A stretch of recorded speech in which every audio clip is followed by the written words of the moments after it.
और आज हम डिस्कस करेंगे past indefinite tense part 2। Part 1 मैंने इससे पहले अपलोड किया है जिसमें पास्ट इंडेफिनेट टेंस का बेसिक कॉन्सेप्ट समझाया है। यदि आपने वो वीडियो नहीं देखा है तो देख लीजिए, डिस्क्रिप्शन में भी आपको इसका लिंक मिल जाएगा। टेंस के नाम से एक प्लेलिस्ट भी है, वहां भी आप क्लिक करके देख सकते हो। जितने भी टेंसेज है उन सब के वीडियो आपको अवेलेबल हो जाएंगे। तो पार्ट 2 में आज हम डिस्कस करेंगे कि पास्ट इंडेफिनेट टेंस का यूज कहाँ कहाँ किया जाता है। बहुत ही इंपॉर्टेंट टॉपिक है सभी के लिए, चाहे किसी भी क्लास का स्टूडेंट्स हो, कोई भी कंपटीशन की तैयारी कर रहा हो, सभी के लिए बहुत महत्वपूर्ण टॉपिक है। सबसे पहला इसमें यूज है ऐसे कार्य जो भूतकाल में पूर्ण हो गए, जिनमें कार्य पूर्ण का समय नहीं दिया गया हो।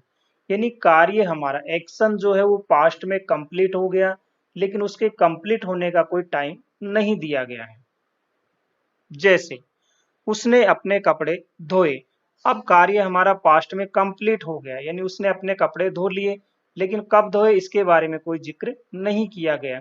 तो आप इस सेंटेंस को सिंपल पास्ट टेंस यानी पास्ट इंडेफिनेट टेंस में बनाओगे। सबसे पहले सब्जेक्ट यानी सी, यहाँ लड़की की बात हम कर रहे हैं। इसके बाद वर्ब की सेकंड फॉर्म आती है, पास्ट इंडेफिनेट का अफर्मेटिव सेंटेंसेज है ये, तो सी वाश्ड, फिर आगे का पार्ट हर क्लॉथ्स, यानी उसने अपने कपड़े धोए। वह बाजार गया, सी वेंट टू मार्केट। टिया ने पेन खरीदा, टिया बॉट ए पेन।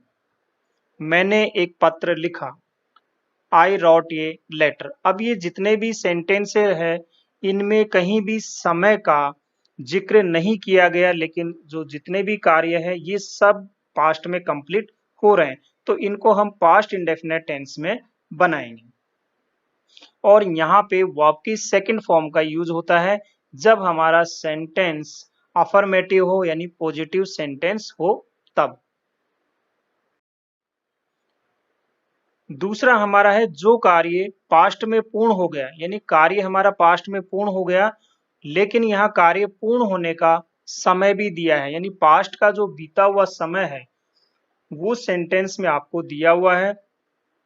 तो जो समय होगा वो कुछ इस प्रकार से हो सकता है, जैसे yesterday, last night, last morning, last evening, last week, last month, last year, या लॉन्ग अगो, वंस, या इन, या हमारी जो गुजरी हुई कोई भी वर्ष ईयर हो सकती है, जैसे इन 2010 लिखा है मैंने यहाँ पे। तो इस प्रकार का समय उसमें दिया हुआ होगा पास्ट का। जैसे वह कल रात आया, तो यहाँ पे देखिए समय दिया हुआ है कल रात, यानी पास्ट का समय दिया हुआ है। तो ही केम लास्ट नाइट, ही फिर सेकंड वर्ब की सेकंड फॉर्म कम की केम लास्ट नाइट। मैंने कल मुकेश को देखा, आई सा मुकेश यस्टरडे। यदि ये सेंटेंस ऐसे होता मैंने मुकेश को देखा, तब भी ये पास्ट इंडेफिनेट में ही होता, लेकिन वहां टाइम नहीं दिया हुआ है तो आप लिखते आई सा मुकेश। लेकिन मैंने कल मुकेश को देखा, टाइम भी दिया हुआ है, तो आप लिखोगे आई सा मुकेश यस्टरडे। मैंने पिछले माह एक पत्र लिखा, I wrote a letter last month. Indira Gandhi का निधन 1984 में हुआ था, इंदिरा गांधी डाइड इन 1984। तो ये इस प्रकार के सेंटेंसेज है जिसमें पास्ट का टाइम दिया हुआ है, तो आप इस प्रकार से बनाओगे। नेक्स्ट आपको बहुत इंपॉर्टेंट बात मैं बताने जा रहा हूं इस टॉपिक की, कि ताथा तीथी तेथे इसकी क्या कहानी है। अभी हम सामान्यतः पढ़ते आए कि पास्ट इंडेफिनेट टेंस के हिंदी के जो वाक्य उनकी पहचान होती है क्रिया की, ताथा तीथी तेथे, लेकिन हमने क्या बताया, या, ये, ई, ए, उनके साथ था थे थी हो सकता है, लेकिन ताथा तीथी तेथे का हमने बेसिक कॉन्सेप्ट में कहीं भी जिक्र नहीं किया। तो उसके बारे में हम इसमें जानेंगे कि इसकी क्या कहानी है। ये क्या शो करते हैं, ये पास्ट की आदत या फिर पास्ट का कोई स्थायी एक्टिविटी को शो करते हैं। क्या ताथा तीथी तेथे, है ना, ये पास्ट की हैबिट को शो करते हैं। तो इनका जब जिक्र होता है हिंदी में, इसका मतलब ये कि या तो पास्ट की हैबिट को शो करेगा या वो पास्ट का कोई स्थायी कार्य यानी परमानेंट वर्क होगा, परमानेंट एक्शन होगा, उसको ये शो करेगा। चलिए देखते हैं आगे। तो आगे बढ़ते हुए हमारा तीसरा जो है इसमें यूज पास्ट यानी भूतकाल की हैबिट को व्यक्त करने के लिए हम सामान्यतः always, never, often, generally, every, week, daily इस तरह के जो है वर्ड यूज करते हैं पास्ट टेंस में। जैसे वह हमेशा समय पर आती थी, है ना, वह हमेशा समय पर आती थी। अब देखिए यहाँ ता था ती थी भी आ गया लास्ट में, क्योंकि ये हैबिट को शो कर रहा है।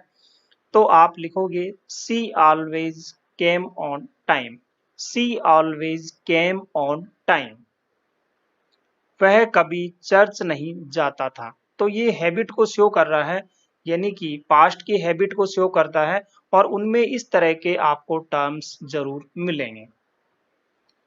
तो he never went to church, वह कभी चर्च नहीं जाता था। तो he never went to church. वह रोज स्कूल जाता था, he went to school daily. तो ये पास्ट की हैबिट को शो करते हैं, जहां पे हम ये वर्ड दिए हुए हैं इनका यूज करते हुए सेंटेंस बनाते हैं, और वहां पे हिंदी के जो टर्म है वर्ब के यानी क्रिया के ता था, ती थी, ते थे, इस तरह के जो है ये शब्द भी आते हैं। अब पास्ट की हैबिट को शो करने के लिए हम यूज टू का भी प्रयोग करते हैं। देखो बहुत इंपॉर्टेंट टॉपिक है ये। पास्ट की हैबिट को शो करने के लिए हम ज्यादातर यूज टू का ही प्रयोग करते हैं। यूज टू क्या है?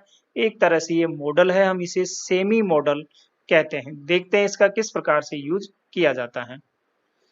मैं वहां जाया करता था। देखिए पास्ट की हैबिट को शो कर रहा है, मैं वहां जाया करता था। तो आप लिखोगे आई यूज टू गो देयर। तो सब्जेक्ट इसके बाद यूज टू, फिर वर्ब की फर्स्ट फॉर्म लिखोगे, तो आई यूज टू गो देयर। वह धूम्रपान किया करती थी। पास्ट की हैबिट है, उसकी आदत है, वो ऐसा किया करती थी। तो पास्ट की जो हैबिट है, अक्सर हम ऐसे कहते हैं कि वो ऐसा किया करता था या करती थी, लेकिन वो अब नहीं करती। तो ऐसा वो किया करती थी या करता था। वह धूम्रपान किया करती थी। तो she used to smoke, she subject, फिर यूज टू, फिर स्मोक। मैं टहला करता था। I used to walk. वे शराब पिया करते थे। They used to drink. तो आप समझ गए होंगे कि पास्ट की हैबिट को शो करने के लिए यूज टू का प्रयोग ज्यादा किया जाता है, और यही ताथा, तिथि, तेथे की कहानी है कि हम यूज टू के द्वारा ही ताथा, तिथि, तेथे वाले सेंटेंस जो होते हैं उनको बनाते हैं, क्योंकि वो शो क्या करते हैं? पास्ट की हैबिट को शो करते हैं, या फिर पास्ट की जो परमानेंट एक्टिविटी है उसको शो करते हैं।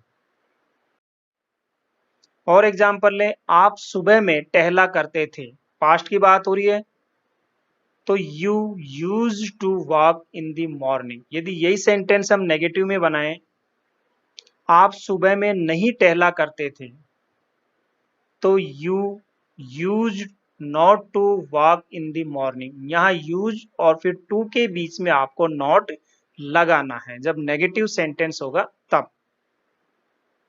आप इसको ऐसे बना सकते हो कि you did not use to walk in the morning. तो यदि आप डिड का यूज कर रहे हैं तो फिर आप केवल यूज लिखोगे, यूज्ड नहीं लिखोगे, है ना। तो you did not use to walk in the morning, यहाँ पे नोट करना। यदि आपने, क्योंकि डिड के साथ हम सामान्यतः फर्स्ट फॉर्म में यूज करते हैं वर्ब की, तो यहाँ यूज्ड की भी यूज ही यूज होगी। तो यहाँ डिड नॉट यूज। क्या आप सुबह में टहला करते थे? यदि इंट्रोगेटिव सेंटेंस हो तो आप बनाओगे यूज यू, फिर to walk in the morning. Sentence के अनुसार यहाँ यूज लिखोगे, फिर सब्जेक्ट, फिर टू, फिर इसके बाद आप वर्ब और आगे जो भी इसका पार्ट है वो लिख दोगे। इसको भी आप डिड के द्वारा बना सकते हो कि सबसे पहले डिड यानी हेल्पिंग वर्ब, फिर सब्जेक्ट, फिर यूज टू, फिर वर्ब आप लिखोगे इन दी मॉर्निंग। तो did you use to walk in the morning. इस प्रकार मैंने आपको नेगेटिव और इंट्रोगेटिव सेंटेंस भी बताए हैं कि आप कैसे बनाओगे। जब यूज टू का आप यूज करोगे, यदि डिड का यूज कर रहे हो तो आप केवल यूज टू का USETO2 का यूज करोगे, लेकिन बिना डिड का यदि डिड आप प्रयोग नहीं कर रहे तो फिर आप USED यूज टू का यूज करोगे। एक्सरसाइज आपके लिए दी हुई है, आप स्वयं करेंगे। आप इनको स्वयं करें, स्वयं भरे। पास्ट इंडेफिनिट टेंस के अनुसार आपको किसी प्रकार की कोई दिक्कत नहीं आएगी।